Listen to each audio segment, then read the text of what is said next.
구독과 좋아요 뿅뿅 눌러주세요. 안녕하세요. 고감 꼼꼼쌤입니다. 오늘은 학교에서의 비밀스러운 에피소드들을 살짝 공개해 보려 해요. 교육 현장에서는 선생님들이 겪는 다양한 슬픔과 기쁨이 엮여 있죠. 이런 숨겨진 이야기들에 공감하신다면 댓글로 여러분의 생각을 나눠주세요. 자, 그럼 학교일지 시작합니다. 77번째 분기탱천 2가지 사건입니다. 첫 번째, 교사 스토커로 허위 신고한 학부모 사건입니다. 이번 사건은 강원도 춘천에서 발생한 교권 침해와 아동학대 사건으로 50대 학부모 A씨가 교사의 정당한 교육활동을 방해하고 자녀에 대한 학대 혐의로 구속된 사건입니다.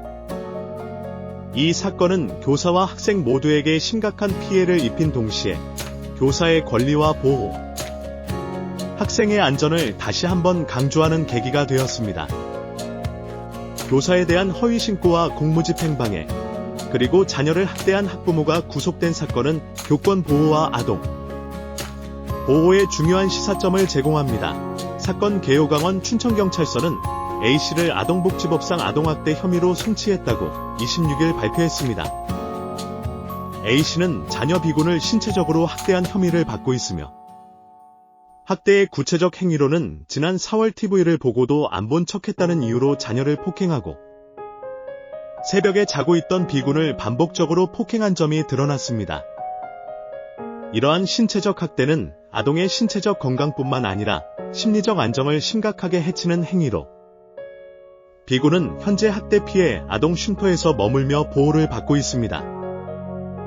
경찰은 A씨가 수사기관의 출석 요구에 정당한 이유 없이 여러 차례 불응한 점을 고려해 체포영장을 집행한 뒤 구속영장을 신청했고 춘천지법은 증거인멸 우려가 있다고 판단해 구속영장을 발부했습니다. 현재 A씨는 아동학대 혐의뿐만 아니라 공무집행방해와 무고 혐의로도 수사를 받고 있는 상황입니다. 이번 사건에서 주목할 점은 A씨가 교사 C씨의 정당한 교육활동을 방해하고 허위 신고와 협박을 통해 교사의 공무를 방해했다는 것입니다. A씨의 자녀인 B군은 미인정 결석으로 인해 교육적 관리가 필요하다는 판단하에 교사 C씨가 가정방문을 계획하고 이를 미리 고지했습니다.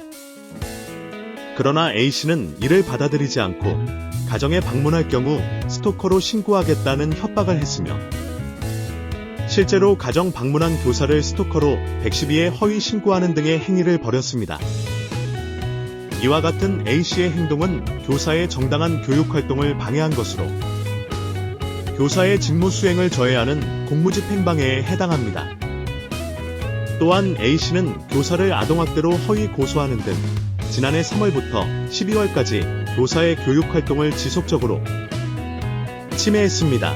이로 인해 교사 C씨는 심각한 정신적 고통을 겪었고 긴장형 두통, 무기력감, 불안장애 및 적응장애 등의 증상으로 정신건강의학과 치료를 받아야 했습니다. 이번 사건은 교사의 교육활동이 외부로부터 얼마나 쉽게 침해될 수 있는지를 보여주는 사례입니다. 특히 교사 C씨는 A씨의 지속적인 협박과 허위 신고로 인해 정신적 스트레스와 육체적 피로를 겪었으며 이는 교육자의 직무 수행에 큰 장애를 초래했습니다.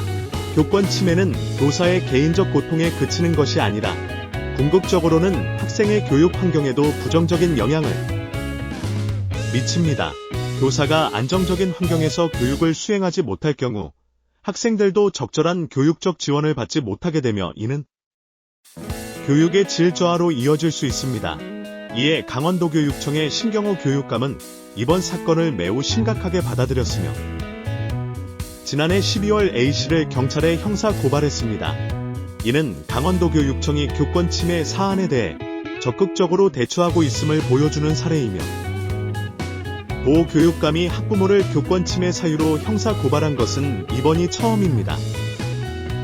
이는 교사들이 직무를 수행하는 과정에서 겪는 부당한 침해에 대해 교육당국이 보다 강력한 보호 조치를 취해야 함을 상징적으로 보여주는 사건입니다. A씨의 사례는 교사와 학부모 간의 소통 부족이 극단적인 사태로 이어질 수 있음을 시사합니다. 미인정 결석과 같은 교육적 문제는 자녀의 학업 성취도와 복지에 중대한 영향을 미칠 수 있으며 교사와 학부모가 이 문제에 대해 협력적으로 해결해야 할 필요가 있습니다. 그러나 이번 사건에서는 학부모가 교사의 정당한 교육적 개입을 방해하고 오히려 이를 허위 신고와 고소로 이어지게 하면서 문제가 더욱 복잡해졌습니다. 교사와 학부모 간의 관계는 학생의 교육적 성취와 복지에 큰 영향을 미칩니다. 따라서 양측 간의 신뢰와 협력이 중요합니다. 학부모가 교사의 권위를 인정하고 교사는 학부모와 학생의 상황을 존중하는 상호 협력적 관계가 형성될 때 학생들은 보다 나은 교육적 환경에서 성장할 수 있습니다. 그러나 A씨의 경우처럼 학부모가 교사의 정당한 교육 활동을 방해하는 상황에서는 교사뿐만 아니라 학생도 교육적 지원을 제대로 받지 못하게 됩니다. 이번 사건에서 또 다른 중요한 문제는 A씨가 자녀를 신체적으로 학대했다는 점입니다. B군은 TV를 보고도 안 본 척했다는 사소한 이유로 폭행을 당했으며 새벽에 자고 있던 중에도 여러 차례 폭행을 당한 것으로 드러났습니다. 이러한 신체적 학대는 아동의 신체적 건강뿐만 아니라 정신적 안정을 심각하게 위협하는 행위로 아동의 전인적 발달에 큰 악영향을 미칩니다. 현재 B군은 학대 피해 아동 쉼터에서 머물고 있으며 쉼터 생활을 연장하기 위한 신청을 한 상태입니다. 아동학대 피해 아동들이 안정적인 환경에서 심리적, 정서적 회복을 이룰 수 있도록 쉼터와 같은 보호시설의 역할이 매우 중요합니다. 또한 아동학대 가해자에 대한 법적 처벌뿐만 아니라 아동학대 예방을 위한 교육적, 사회적 지원이 더욱 강화되어야 할 필요성이 있습니다. 두 번째, 홈스쿨링. 자녀 학대 혐의 구속 송치 사건입니다. 춘천지검 형사 2부는 최근 아동복지법상 아동학대와 무고 혐의로 기소된 A씨, 52에 대해 친권상실 및 친권자의 동의를 대신할 수 있는 재판을 청구했다고 밝혔습니다. 이 사건은 A씨가 자녀 B군을 장기간에 걸쳐 신체적으로 학대하고 폐쇄적인 환경에서 양육한 사례로 아동의 인권과 복지 문제를 심각하게 침해한 사례로 주목받고 있습니다. 사건의 발단은 올해 4월 12일 A씨가 B군이 TV 시청 시간을 어겼다는 이유로 폭행을 가하면서부터 밝혀졌습니다. A씨는 자녀의 잘못을 문제 삼아 뺨을 여러 차례 때리고 다음 날 새벽에는 자고 있던 B군을 깨워 10여 차례 더 폭행하는 등 잔혹한 학대를 이어갔습니다. 이러한 폭행은 그저 일회성 사건이 아니었습니다. 검찰의 수사 과정에서 밝혀진 바에 따르면 A씨는 B군이 5세 무렵부터 여러 차례 폭력을 행사해왔으며 그 이유 또한 단순히 방을 치우지 않았다는 사소한 문제 때문이었습니다. 더욱 심각한 점은 A씨가 자녀를 거의 외출시키지 않고 초등학교 2학년 때부터 홈스쿨링을 시키며 극도로 폐쇄적인 환경에서 자녀를 양육했다는 사실입니다.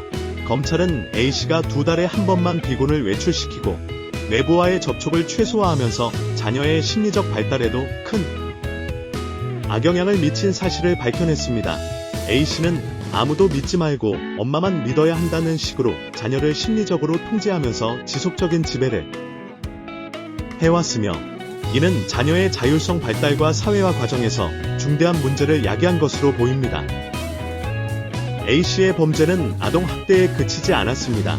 지난해 7월 A씨는 교통사고를 일으켰고 피해자가 자해를 했다고 주장하며 허위 고소장을 제출한 혐의도 받고 있습니다. 검찰은 경찰로부터 아동학대 사건만 넘겨받았으나 수사 과정에서 A씨의 무고 혐의도 추가로 인지하여 지난 12일 아동학대와 무고 혐의 모두를 기소했습니다. 이처럼 A씨의 행위는 자녀에게 신체적, 심리적 피해를 일삼았을 뿐만 아니라 사회적 질서를 위협하는 무고 행위까지 포함되어 있어 그 심각성이 더욱 큽니다. 춘천지검은 A씨가 자녀를 양육할 권한이 없다고 판단하여 친권상실을 청구했습니다. 이는 자녀의 보호와 복지를 최우선으로 고려한 결정입니다. 현행법상 부모가 자녀에게 지속적으로 신체적, 정신적 학대를 가할 경우 친권을 박탈할 수 있으며 이 사건은 그 대표적인 사례로 간주됩니다. A씨의 경우 단순한 일회성 폭력이나 우발적인 사건이 아니라 자녀를 장기간 동안 통제하고 학대해온 정황이 드러난 만큼 친권을 상실할 중대한 사유가 된다고 검찰은 판단했습니다. 만약 법원이 친권 상실을 기각할 경우를 대비해 검찰은 친권 제한 청구도 예비적으로 제출했습니다. 이는 A씨가 계속해서 자녀와의 관계에서 권한을 남용할 가능성을 차단하기 위한 법적 조치입니다. 이 사건은 단순히 한 가정 내에서 발생한 아동학대 사건을 넘어 우리 사회가 아동의 권리와 복지를 보호하는 데 있어 얼마나 취약한지 다시 한번 상기시켜줍니다. 아동은 부모의 소유물이 아니며 그들이 적절한 교육과 보호를 받을 권리가 있습니다. 그러나 이 사건에서 드러난 것처럼 부모가 그 권한을 남용할 때 아동은 외부의 도움을 받기 어려운 상황에 처할 수 있습니다. 따라서 이러한 사례를 예방하기 위해서는 사회적 보호망을 더욱 강화할 필요가 있습니다. 학교와 지역사회, 그리고 법 집행기관이 유기적으로 협력하여 아동의 학대 징후를 조기에 발견하고 필요한 조치를 신속하게 취해야 합니다. 특히 홈스쿨링과 같은 폐쇄적인 양육 환경에서는 아동이 외부와의 접촉이 제한되기 때문에 학대의 징후를 발견하기가 더 어려울 수 있습니다. 이를 보완하기 위해 정기적인 상담과 모니터링 시스템이 필요하며 가정 내에서 학대가 의심되는 경우 즉각적인 개입이 이루어져야 합니다. 분기탱천 기사입니다. 항상 정신건강 바짝바짝 챙기십시오.